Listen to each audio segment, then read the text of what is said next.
قائد صاحب، آواز کو پختہ کرنے کے لیے اور پختہ کرنے کے ساتھ ساتھ آواز کو خوبصورت کرنے کے لیے اور خوبصورتی کے ساتھ ساتھ گلے کو کھولنے کے لیے قراء حضرات کیا استعمال کرتے ہیں یا آپ کیا استعمال کرتے ہیں؟ اس کے بارے میں ذرا رہنمائی فرما دیں۔ ماشاءاللہ، سوال تو آپ نے بہت ایک پیارا کیا ہے کہ ایک تو آواز کو پختہ کرنے کے لیے اور دوسرا آواز کو خوبصورت کرنے کے لیے اور پھر اس کے ساتھ ساتھ گلے کو کھولنے کے لیے، آواز کو کھولنے کے لیے کیا کرنا چاہیے۔ دیکھیں، اس سوال کے اوپر میں آپ کو اس کا جامع ایک جواب دیتا ہوں بڑا ہی مختصراً، کہ آواز کو پختہ کرنے کے لیے تو پریکٹس، بس پریکٹس پریکٹس پریکٹس پریکٹس، جتنی آپ پریکٹس کریں گے اتنی ہی آپ کی آواز پختہ ہوگی۔ آپ دیکھیں ماشاءاللہ بڑے بڑے قراء حضرات کے ساتھ بڑے بڑے نعت خوان حضرات کے ساتھ میں نے جو ہسٹری چیک کیا، جتنے بڑے بڑے سنگرز جو ہیں ان کو دیکھیں اتنی پریکٹس کہ ہم خود حیران ہو جاتے ہیں کہ دن رات وہ اس کی جو ہے مشق اور ریاض جسے بولتے ہیں ریہرسل وہ کرتے ہیں، تب جا کر بندہ اس قابل ہوتا ہے کہ آواز میں پختگی اور اس کے ساتھ ساتھ جو ہے ایک واقعی قوت اور نکھار پیدا ہوتا ہے۔ اور پھر دوسرا، آواز کو خوبصورت کرنے کے لیے کیا کرنا چاہیے؟ تو آواز کو خوبصورت کرنے کے لیے آپ ایک لے بنائیں، سر بنانے کی کوشش کریں، اور پھر خصوصاً جو قراء حضرات ہیں وہ آواز کو خوبصورت کرنے کے لیے اپنے جن قراء کی وہ تقلید کرتے ہیں، جن کو وہ پسند کرتے ہیں، ان کو سنیں، ان کو سننے کے بعد اسی طرح وہ آیتوں کو پڑھنے کی کوشش کریں۔ جب وہ اس طرح پڑھیں گے، اس میں وہ سر بنائیں گے، تب جا کر ان کی آواز میں خوبصورتی اور نکھار پیدا ہوگا۔ یعنی یہ ایک بہت ضروری ہے، ایک تو پریکٹس کے ساتھ سر کا بنانا، سر بنائیں، ٹوٹا پھوٹا بنے، پھر پریکٹس کریں، پھر بنائیں، آواز میں دکھ پیدا کریں، درد پیدا کریں، سریلا کریں، آواز کو خوبصورت کھینچیں، اس کی جو ہے نا جسے کہتے ہیں راگیں بنائیں آپ آواز کی، تب جا کر ایک وقت ایسا آئے گا کہ آپ کی آواز پختہ بھی ہو جائے گی اور پختہ ہونے کے ساتھ ساتھ آپ کی آواز خوبصورت بھی ہو جائے گی۔ اب آپ پوچھ رہے تھے کہ گلے کو کھولنے کے لیے کیا کرنا چاہیے، تو میں آپ کو اپنی ایک زندگی کا نچوڑ بتاؤں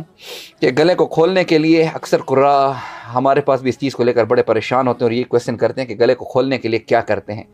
جتنی آپ پریکٹس کریں گے آپ کا گلا کھلے گا، آپ سر بنائیں گے، آپ کی آواز سریلی ہوگی۔ اس کے ساتھ ساتھ ہمیشہ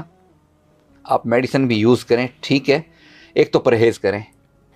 پرہیز بہت ضروری ہے، کہتے ہیں پرہیز جو ہے وہ 100 علاج سے بہتر ہے۔ جب تک پرہیز نہیں کریں گے آپ کا گلا کبھی بھی نہیں کھلے گا۔ اور خصوصاً ہمارے پاکستان میں جو ہم کھانے کھاتے ہیں اس میں گھی بہت زیادہ ہوتا ہے، اس میں مسالہ جات بہت زیادہ ہوتے ہیں، اس میں اسپائسز بہت زیادہ ہوتے ہیں، پھر اسپائسز کے ساتھ ساتھ اس میں کھٹاس ہوتی ہے بہت زیادہ، لیمو، اور اس کا استعمال ہمارے اس معاشرے میں بہت زیادہ کیا جاتا ہے۔ تو عرب میں اتنا استعمال نہیں ہوتا اس کا گھی کا اور ان چیزوں کا، وہ ابلی ہوئی چیزیں زیادہ تر کھاتے ہیں،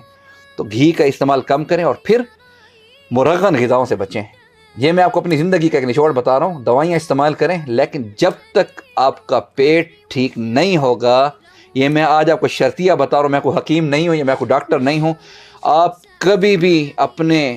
پورے زور کے ساتھ اور گلے کو کھول کر تلاوت نہیں کر پائیں گے۔ کیونکہ ایک سنگر، معذرت کے ساتھ میں یہاں پر ذکر کر رہا ہوں، ایک سنگر سے میں نے سنی تھی یہ بات اور میرے یہ دل کو بڑی لگی تھی یہ بات، کہ انہوں نے کہا کہ ہم رات کو جب سوتے ہیں تو سونے سے پہلے ہم بڑا ہی ہلکا کھانا کھا کے سوتے ہیں، ہم پتلا شوربہ کھاتے ہیں، حالانکہ اتنا مشہور، یعنی اربوں پتی یہ لوگ بھی ہیں اس میں، کافی امیر کبیر ہیں یہ لوگ، لیکن اس کی یہ بات سن کر کہ میں بڑا ہی پتلا چکن کا جو شوربہ ہوتا ہے، حتیٰ کہ میں اس میں کوئی جو ہے گوشت کا پیس بھی نہیں لیتا اور اس کے ساتھ ساتھ آلو بھی نہیں لیتا، میں صرف پتلا شوربہ اور ایک جو ہے چپاتی میں لیتا ہوں، کھانے کے پھر 2 گھنٹے کے بعد میں جا کے سوتا ہوں۔ کیونکہ اس نے جو ایک بات بتائی کہ جب ہم سوتے ہیں تو ہمارے یہ جو بخارات ہیں جو پیٹ سے معدے سے اٹھتے ہیں اور سیدھا گلے پر اثر کرتے ہیں۔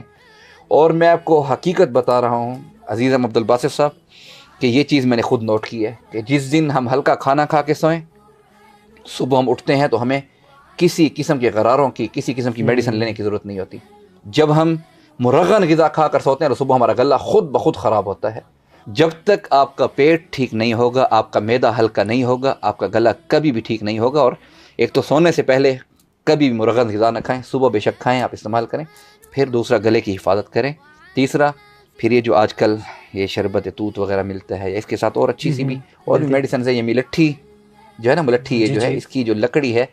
تلاوت سے پہلے تھوڑا سا اس کا ٹکڑا تھوڑا سا لے کر، کیونکہ یہ گرم بھی ہوتا ہے زیادہ بھی نہیں، یہ چبا لیا کریں، انشاءاللہ العزیز میں اللہ تعالیٰ سے امید رکھتا ہوں کہ آپ کے گلے کو کبھی بھی کچھ نہیں ہوگا۔ انشاءاللہ، جزاک اللہ خیر۔